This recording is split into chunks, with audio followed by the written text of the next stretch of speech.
Hello again, kids. Final episode in segment 10. Really, it is just hammering home a point that I've made, I think, 3 times in previous episodes in this segment, but I can't stress it enough. You don't need no stinking realtor. You don't need me. We understand that. That's why you're here.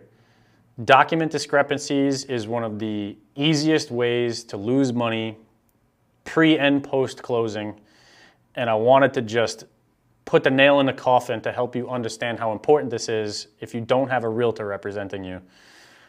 Without that extra layer of scrutiny that a realtor provides, it's going to be on you to be hyper-focused on the documents that are flying between the parties and between you and your attorney to make sure that everything is done correctly. Without exaggerating, I can tell you it's probably 90% of the time that there are errors in the documents that your attorney is going to prepare for you. It seems ridiculous, but human beings are human. These attorneys, especially one that is doing this completely solely as a living, real estate closing attorneys, they're doing a lot of these things. There's just a mountain of documents that are flying between the attorney and their staff and you and the other side. Mistakes happen, and they can cost real money, both pre and post closing. What I want you to really focus in on is the post closing document errors and how to avoid them and why to avoid them. During the contract period, when buyer and seller are wholly committed to this thing because they both have a vested financial interest in the sale consummating. Buyer wants the property, seller wants the money out of the property. Both really want this thing to happen. Both are doing everything they can to satisfy the contingencies and all the different steps necessary to reach that goal. If they don't, they won't be allowed to reach the goal. The goal won't happen. Closing won't happen. They won't have satisfied something that the bank needs or something that the attorneys need, or et cetera, et cetera. Once that closing happens, once you've gotten your money, once that buyer has gotten their home, there is far, far less incentive for either participant, any of the participants, not just the buyer and the seller, but both of their attorneys and everybody else involved to do any damn thing whatsoever.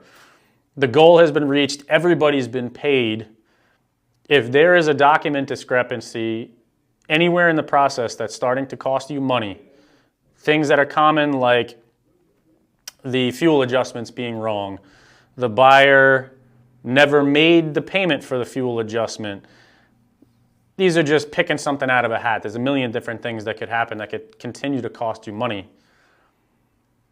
Nobody's got an incentive but you to actually fix this problem. The attorneys aren't going to make any more money for fixing it for you.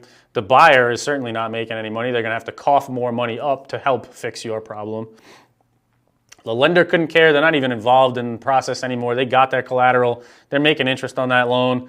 Nobody cares but you.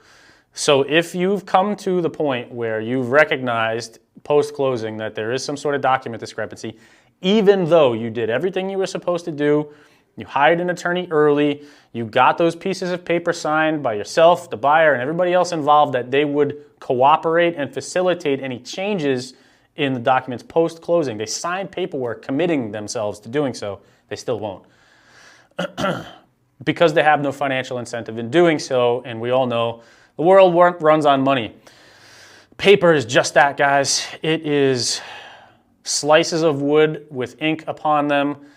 The only people who can enforce the words on those pieces of paper are the folks who are running the court of law in this country, and they need to get paid too to do their job.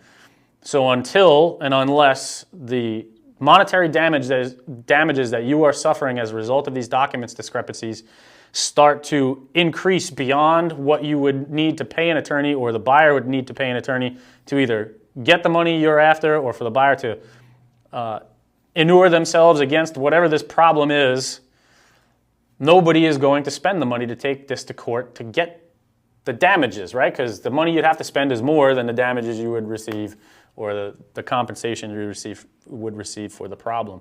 So the courts aren't available to you.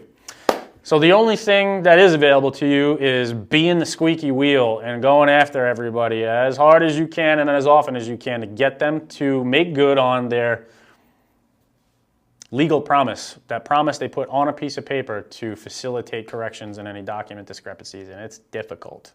And if you don't have a realtor going to bat for you who's trying to protect their reputation, even if I've already gotten paid, if I am your seller's agent, documents done, seller's closing, everything's done, I got paid, there's a document discrepancy, I'm still going to go to bat for you. I'm still going to help you be that squeaky wheel. I don't want my reputation being damaged because that means I missed the discrepancy as well. It's part of my responsibility to be that extra level of scrutiny to make sure this doesn't happen. If it did happen, I don't want my reputation being tarnished because I wouldn't then go after the other side trying to get this money back for you. So I'm going to do that.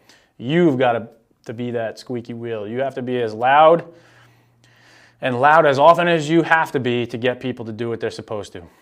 And that's really all we wanted to communicate. We've gone through every potential pitfall. We've taught you how to keep a level head. We've talked to you how to be detailed in your note-taking and preserve all this information for time immemorial so you can reference it later on. You've reached the finish line. Just one last segment to go. I'm going to keep the nature of that one a secret until you find it. Hopefully you enjoy it. Like, share, subscribe. See, I did it without screwing it up. We'll see you on that last episode. You made it.